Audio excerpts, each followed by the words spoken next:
शुरुआत में हम एंजेला नाम की एक लड़की को देखते हैं जो एक शो की होस्ट है और अपने कैमरामैन के साथ रिकॉर्डिंग कर रही थी। अब से एंजेला को मैं कहकर बुलाने वाली है। मैं और मेरा साथी कैमरामैन शहर में एक जगह आकर रिकॉर्डिंग कर रही थी। ये एक फायर स्टेशन था जो आग बुझाने में लोगों की मदद करती है। उनके बारे में हम जानकारी इकट्ठा कर ही रही थी कि तभी फायर अलार्म बज गया, यानी कहीं पर आग लग गई है। इसलिए तो फायरमैन जल्दी से उस जगह पर जाने के लिए निकलने लगी। मैं और मेरा कैमरामैन भी उनके साथ जाने के लिए उन्हें मना लेते हैं। हम लोग जब पहुंचे तो पता चला कि पुलिस पहले से ही वहाँ मौजूद है। फिर जब हम लोग बिल्डिंग में गए तो वहाँ के लोग बताते हैं कि ऊपर वाले फ्लोर से एक औरत के चिल्लाने की आवाज आई थी। अभी लोग बता ही रहे थे कि ऊपर से एक पुलिस ऑफिसर आकर दोनों फायरमैन को अपने साथ ऊपर ले जाने लगा। मैं और मेरा कैमरामैन भी साथ चले जाते हैं। पुलिस ऑफिसर हमारे कैमरा के बारे में पूछने लगा तब हमने सच बता दिया कि हम अपने शो के लिए रिकॉर्डिंग करने आए थे। ऊपर जब पहुँचे तो दूसरा पुलिस वाला भी कैमरा पर सवाल कर रहा था, पर उसकी बात नजरअंदाज करके हम जब आगे बढ़े तो घर के बाहर एक बड़ी औरत खड़ी थी जिसकी हालत बहुत खराब लग रही थी। वो काफी जख्मी होने की वजह से घबराई हुई थी। तब पुलिस वाला उसे हौसला देता है कि आप घबराओ नहीं, हम अभी आपको हॉस्पिटल ले जाएंगे, आपको बचा लिया जाएगा, कुछ भी नहीं होगा। पर एकदम से बूढ़ी औरत अजीब हरकतें करने लगी। वो कंट्रोल से बाहर हो गई थी। साथ ही उसे बेहद गुस्सा भी आया हुआ था और तो और उसके सारे कपड़े और जिस्म खून में लथपथ थे। जैसे वो पुलिस ऑफिसर के पास आई उस पर झपट पड़ती है। उसने जोरदार हमला कर दिया था, छोड़ ही नहीं रही थी। आसपास खड़े सभी लोग आकर पुलिस ऑफिसर को बचाने लगे, पर बूढ़ी औरत उसकी गर्दन पर बुरी तरह काटकर मां से खींचकर ले जाती है, जिससे ऑफिसर बहुत जख्मी हो गया, तेजी से उसका खून बहने लगता है। ये सूरत हाल देखकर एक फायरमैन तो वही रुक गया, जबकि बाकी लोग ऑफिसर को नीचे ले जाने लगते हैं क्योंकि उसे बहुत तकलीफ हो रही थी, हालत उसकी बिगड़ती जा रही थी। लेकिन अब जब ये लोग ऑफिसर को यहाँ से बाहर ले जाने की कोशिश करने लगे तो दूसरा ऑफिसर उन्हें बाहर जाने से मना करता है और यही रोककर उसका इलाज मरहम पट्टी करने का कहता है। ये सब देखकर मैं बहुत डर गई। फौरन भागकर दूसरे ऑफिसर के पास गई जो दरवाजे को बंद करके खड़ा था। मैंने उसे कहा कि देखो तो सही उसकी हालत कितनी खराब है, हमें एम्बुलेंस मंगवानी चाहिए, पर उसने ये कहकर मना कर दिया है कि नहीं, यहाँ से ना कोई बाहर जा सकता है ना ही कोई अंदर आ सकता है, क्योंकि हेल्थ डिपार्टमेंट ने मुझे इस पूरी बिल्डिंग को सील करने को कहा है, यानी कि पूरी तरह बंद करने को। ये सुनकर सभी लोग काफी डर जाते हैं। पुलिस ऑफिसर जख्मी ऑफिसर को देखकर कहता है कि इसे यहाँ से उठाकर कहीं और ले जाओ। जो सुनकर जख्मी ऑफिसर काफी घबरा गया, ये सोचकर कि शायद अब मैं ना बच पाऊँ। वो पुलिस वाला मेरे हाथ में कैमरा देकर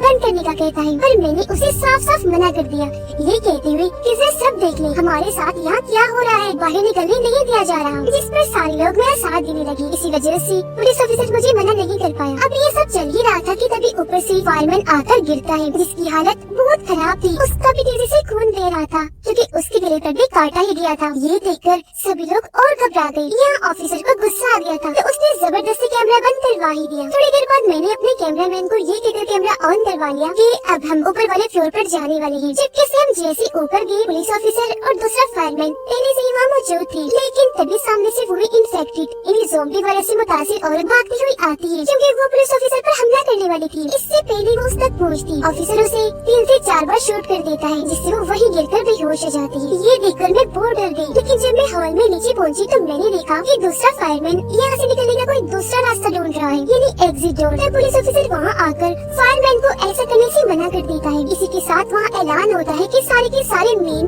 और एग्जिट डोर बंद कर दिए गए हैं, इसलिए कोई बाहर नहीं निकल सकता और जब तक हेल्थ इंस्पेक्टर यहाँ नहीं आता तब तक आप लोग निकलने की कोशिश भी मत कीजिएगा। ये ऐलान सुनकर तो सबको गुस्सा चढ़ गया क्योंकि किसी को भी समझ नहीं आ रही थी कि आखिर हमें किस मकसद के लिए इस वजह से इस जगह पर कैद किया जा रहा है। ये एक बच्ची दिखाई गई जो अपनी मोम के साथ थी। उसे बहुत तेजी से बुखार होने लगा था। बच्चे की हालत देखकर बिल्डिंग का इंचार्ज एक घर की चाबी लेता है जो घर इसी बिल्डिंग में था और सबको बताता है कि वो घर एक लड़की का है जिसकी अब मौत हो गई है। उम्मीद है उसके घर का दरवाजा खुला हो और हम वहाँ से निकल जाएं। लेकिन जैसे लोग उसके घर पहुँचे तो पता चला कि घर के बाहर खड़े कुछ ऑफिसर्स ने इस घर को भी पूरा सील कर दिया है, मतलब कि यहाँ से भी अब कोई बाहर नहीं निकल सकता। ये देख मुझे बेहद गुस्सा आ गया। मैं शीशे पीटने लगी और बाहर वाले ऑफिसर्स जो बिल्डिंग को सील कर रही थी उनसे मदद के लिए चिल्लाई, लेकिन उन सब ने मेरी बात को नजरअंदाज कर दिया, जबकि बिल्डिंग का इंचार्ज भी मुझे रोकने लगा। कुछ देर बाद पुलिस ऑफिसर भी यहाँ आकर मुझे ऐसा करने से मना कर रहा था और तो दोबारा से कैमरा ऑफ करने को कहता है, पर मुझे तो उस पर पहले ही गुस्सा आ रहा था तो मैंने उसे धक्का दे दिया, ये कहते हुए कि दूर रहो मेरे कैमरा से। बाकी लोग भी उसकी बात मानने से जब इनकार कर देते हैं तो वो सब पर गन तान देता है, पर थोड़ी देर बाद सबको नॉर्मल करके वापस हॉल में ले आता है। यहाँ आकर उसने सबको बताया कि मुझे बस ऑर्डर मिला था बिल्डिंग को सील करने का, इसके पीछे वजह क्या है मैं खुद नहीं जानता। सारी सूरत हाल की वजह से मैं खुद बहुत परेशान हूँ। उसे इस बात की भी परेशानी हो रही थी कि दोनों जख्मी लोग यानी कि पुलिस ऑफिसर और फायरमैन उनकी हालत बिगड़ती ही जा रही है। जख्म बहुत गहरे हैं जिनसे तेजी से खून बह रहा है, पर यहाँ एक सर्जन था जो उनका इलाज करके मरहम पट्टी कर देता है। मैंने जब उसका इंटरव्यू लिया तो उसने इन दोनों की हालत के बारे में बताया जो बहुत खराब थी। साथ ही उसका कहना था कि बुरी औरत ने दोनों को बहुत ही खतरनाक तरीके से काटा है, इसलिए जख्म इतना गहरा है। उसके अलावा मैंने बाकी लोगों से भी इंटरव्यू लेने की कोशिश की। जिस दौरान बच्ची से भी मैंने इंटरव्यू लिया जिसका बुखार अभी तक ठीक नहीं हुआ था, लेकिन फिर भी वो बताती है कि हमारा एक डॉग भी है हमारे साथ, पर अभी वो कहीं सोया होगा क्योंकि उसकी हालत बहुत खराब है। कुछ ही देर में पुलिस ऑफिसर यहाँ आकर सबको बताता है कि थोड़ी देर तक यहाँ एक हेल्थ इंस्पेक्टर आने वाला है जो सबके खून के सैंपल लेकर टेस्ट करेगा, जिससे इस बात की जांच होगी कि कहीं आप लोग इस वायरस से इन्फेक्टेड तो नहीं जो हर जगह फैला हुआ है, और अगर आप लोग इन्फेक्टेड ना हुए तो सही सलामत यहाँ से बाहर जा सकते हैं। बिल्डिंग को सील करने का मकसद भी यही है कि आप सबको चेक किया जाए, अगर कोई इन्फेक्टेड होगा तो उसको पकड़ लिया जाएगा, फिर इलाज के लिए गवर्नमेंट उसे अपने साथ ले जाएगी, जबकि नॉर्मल लोगों को यहाँ से भेज दिया जाएगा। सील करने की दूसरी वजह ये भी है कि कहीं बाहर के इन्फेक्टेड लोग अंदर न आ जाए। फिर जब हेल्थ इंस्पेक्टर यहाँ आता है तो हम देखते हैं कि उसने अपने पूरे जिस्म को ढकने के लिए हिफाजती सूट पहना हुआ था, इसके अलावा चेहरे पर मास्क भी पहना हुआ था। अंदर आते उसने जैसे मेरा कैमरा देखा फौरन बंद करवा दिया, पर थोड़ी देर के बाद मैंने कैमरा दोबारा ऑन करवा लिया। मैं अपने कैमरामैन के साथ उस कमरे में गई जहाँ दोनों जख्मी लोगों का इलाज चल रहा था। यहाँ हेल्थ इंस्पेक्टर उन दोनों को एक इंजेक्शन दे रहा था कि तभी दोनों ही उठ खड़े हुए हेल्थ इंस्पेक्टर को पकड़कर उस पर हमला कर देते हैं। ये देखकर जैसे तैसे पुलिस ऑफिसर जल्दी से उसे छुड़वाकर बाहर ले आता है और उस कमरे को फौरन बंद कर दिया जाता है क्योंकि वो दोनों भी अब ज़ॉम्बीज़ बन गए थे। लेकिन अगले ही पल वो खिड़कियों के कांच तोड़कर वहाँ से बाहर आ जाती है और सब लोगों के पीछे पड़ गई थी। पर ये सारे लोग जल्दी से अपनी जान बचाने के लिए एक जगह पर आकर फौरन शटर को बंद कर देती है, जिससे इनकी जान बच जाती है। सब कुछ देखकर पुलिस ऑफिसर को बहुत गुस्सा आ गया। वो हेल्थ इंस्पेक्टर को पकड़कर धमकाते हुए कहता है मैं तुम्हें मार डालूंगा, जो भी सच है बताओ जल्दी से। तब हेल्थ इंस्पेक्टर यहाँ बताने लगता है कि 2-3 दिन पहले हमारे पास एक कॉल आई, हमें किसी ने बताया कि एक डॉग किसी वायरस से इन्फेक्टेड है। वो इतना बीमार है कि बेहोश हो गया, लेकिन जब डॉग को होश आई तो उसने आसपास के सभी जानवरों को काट कर इन्फेक्टेड कर दिया। ये खबर लगते ही हम फौरन डॉग के पास पहुँचे और उसे बेहोश कर दिया, जिसके बाद हमने उसके जिस्म में एक ट्रैकर लगा दिया ताकि अगर ये कहीं भी जाए तो हम इसे आसानी से ढूंढ ले। डॉग जब वहाँ से भागा तो हम ट्रैकर की मदद से उसे ढूंढते हुए यहाँ भी आ गए क्योंकि ट्रैकर यहाँ की लोकेशन बता रहा था कि डॉग यहाँ है। ये सुनकर मैं फौरन समझ गई कि वो डॉग और किसी का नहीं बल्कि बच्ची का है, क्योंकि इंटरव्यू में उसने मुझे डॉग के बारे में बताया था। हेल्थ इंस्पेक्टर को यहाँ पता लग जाता है कि बच्ची भी बीमार है, तो उसका चेकअप करने के लिए वो बच्ची के पास जाने लगा, लेकिन तभी बच्ची ने अपनी मोम पर हमला करके उसके चेहरे पर काट लिया। औरत जोर से चिल्लाई। दर्द की वजह से बच्ची फौरन गोद से उतरकर वहाँ से भागने लगी। अब ये औरत भी वायरस से इन्फेक्टेड न हो जाए, इसलिए पुलिस ऑफिसर उसे हथकड़ी लगाकर एक जगह बांध देता है और बच्ची को पकड़ने के लिए बाकी लोगों के साथ ऊपर की तरफ जाने लगता है। बच्ची उसे मिल भी गई जो एक जगह गुमसुम खड़ी हुई थी। वो जैसे बच्ची के पास गया तो देखता है कि उसकी आंखें पूरी बदल गई हैं। एकदम वो पुलिस ऑफिसर पर हमला करते हुए उसे पकड़ लेती है। हालांकि इस दौरान वो खुद को बार बार छुड़वाकर बच्ची को पकड़ने की कोशिश भी करता है, लेकिन वो पुलिस ऑफिसर को काट लेती है और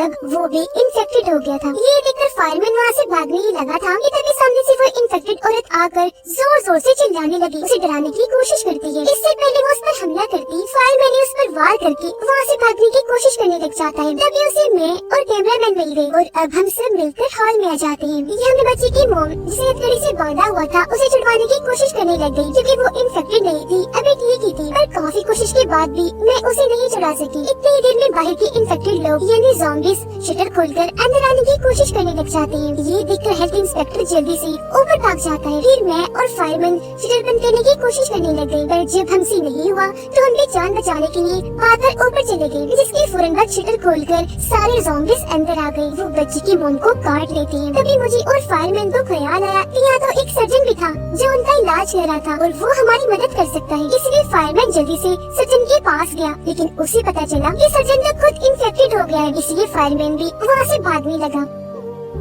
वो खिड़की के पास आकर बाहर वाले ऑफिसर से मदद मांगने की कोशिश करता है, कहने लगा कि प्लीज हमें यहाँ से बाहर निकालिए, पर वो ऑफिसर उल्टा उसे ये कह रहे थे कि खिड़की से दूर जाओ, यहाँ मत आओ। ये देखकर मैं बहुत डर गई, जोर जोर से रोने लगी क्योंकि मुझे लग रहा था कि अब हम यहाँ क्योंकि फंस गए हैं तो नहीं बच पाएंगे। लेकिन तभी हमारे पास बिल्डिंग का एक आदमी आया, ये बिजनेसमैन था। वो समझाने लगा कि हमारे पास अभी भी टाइम है, हम लोग आसानी से यहाँ से बाहर निकल सकते हैं। हम लोग बेसमेंट में जाकर वहाँ के रास्ते से भाग सकते हैं, पर वहाँ तक जाने के लिए हमें दरवाजे का लॉक खोलना पड़ेगा, जिसकी चाबी मेन ऑफिस में। ये बताते बताते वो बिजनेसमैन जैसे खिड़की के पास आया, साथ वाले कमरे से इन्फेक्टेड सर्जन उसे पकड़ लेता है। वो पूरा ज़ॉम्बी बन गया था, उसे बुरी तरह काट चुका था, जिससे वो बिजनेसमैन भी इन्फेक्टेड हो गया था। हालांकि मैंने और फायरमैन ने उसे छुड़वाने की बहुत कोशिश की, पर हम नाकाम रहे। जिसके बाद फायरमैन मुझे वहाँ से ले गया। एक जगह आकर हम सोचने लगे कि मेन ऑफिस आखिर कहाँ मिल सकता है। कि तभी सामने से एक ज़ॉम्बी आकर फायरमैन को पकड़ लेता है। इससे पहले वो उसे काटता, फायरमैन उसके मुंह पर जोर से मुक्का मारकर उसे पीछे गिरा देता है। हॉल में आकर हम ये चेक करने लग जाते हैं कि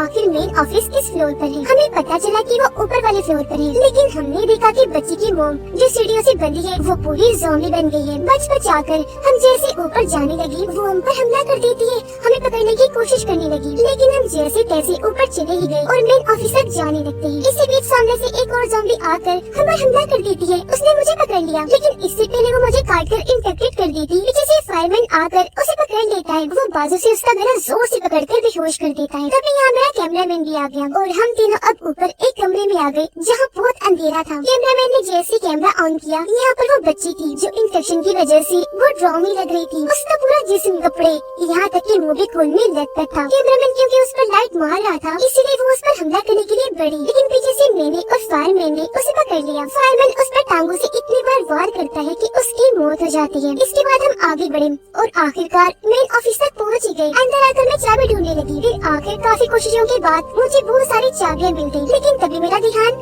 फायरमैन पर गया जो यहाँ नहीं था। मैं उसे ढूंढने फौरन बाहर आई, लेकिन जब मेरी नजर सीढ़ियों पर पड़ी तो मैंने देखा कि फायरमैन भी अब एक ज़ॉम्बी बन गया है। सीढ़ियाँ खून से भरी हुई है और वहाँ और भी कई सारे ज़ॉम्बीज़ हैं। इसके बाद मैं सबसे ऊपर वाले फ्लोर पर बने एक घर में गई जो बिल्डिंग के मालिक का घर था। पर कमरे में आने पर यहाँ बहुत सारा अंधेरा था, लेकिन जब मेरा कैमरामैन यहाँ आकर लाइट मारता है तो हर तरफ हम एक्सपेरिमेंट, इन्हें तजर्बे करने से जुड़ा हुआ सामान देख पाते हैं। ये देख मैं बहुत हैरान रह गई। पर बहुत जल्द मुझे पता चल गया कि इस घर यानी कि बिल्डिंग का मालिक एक एजेंट था। वो एक लड़की को यहाँ अपने घर लाया। लड़की किसी डेमन यानी शैतान से पोजेस थी, यानी कि शैतान ने पहले उसे कंट्रोल किया और बाद में वो लड़की के अंदर आ गया। बिल्डिंग का मालिक लड़की को यहाँ इसलिए लाया था ताकि शैतान को निकाल सके, पर वो कोई जादू लगाने वाला तो था नहीं, तो अपने मुताबिक उस पर एक्सपेरिमेंट करने लगा। जिससे हुआ ये कि लड़की बदलने लगी, उसके जिस्म में एक इन्फेक्शन फैलने लगा, जिसके बाद वो ज़ॉम्बी बन गई। ये सब जानकर मैं बहुत डर गई। साथ ही मुझे सारी बात समझ आ गई कि उस लड़की ने सबसे पहले बुरी औरत को काटकर इन्फेक्टेड किया होगा। फिर बुरी औरत ने सबको काटा और ये वायरस पूरे बिल्डिंग में फैल गया। और क्योंकि लड़की के मरने का कोई जिक्र नहीं, तो इसका मतलब अभी वो इसी बिल्डिंग में ही है। तभी अचानक छत पर लगा दरवाजा टूट गया। ऐसा लग रहा था कोई वहाँ से नीचे आ रहा हो। जो देखकर मैं और कैमरामैन दोनों काफी डर गए। जब हमने चेक किया तो वहाँ एक ज़ॉम्बी बच्चा था जो कैमरा पर नाखून मारकर कैमरा की लाइट को तोड़ देता है, जिससे हर तरफ अंधेरा छा गया। ये देख मैंने कैमरामैन को कहा कि जल्दी से नाइट मोड ऑन करो, यानी कैमरा का वो मोड जो अंधेरे में थोड़ी सी रोशनी देगा। जैसे उसने नाइट मोड ऑन किया, एक ज़ॉम्बी औरत जो और कोई नहीं बल्कि वही लड़की थी, वो कैमरामैन पर हमला कर देती है। एक ही झटके में वो उसे भी काटकर इन्फेक्टेड कर देती है, जिसके बाद वो मेरे पीछे पड़ गई। हालांकि मैं बहुत कोशिश कर रही थी उससे बचने की, पर उसने मुझ पर हमला कर ही दिया, जिससे जख्मी होकर मैं वहीं गिर गई। पर इससे पहले मैं कुछ कर पाती, वो औरत खींचकर मुझे अपने साथ ले गई और मेरे बस चीखने चिल्लाने की आवाजें ही सुनाई देने लगी। और इस तरह से उस बिल्डिंग के सारे लोग, यहाँ तक कि एंजेला यानी कि मैं भी इन्फेक्टेड होकर मारी गई। और इसी के साथ ये मूवी इधर ही खत्म हो जाती।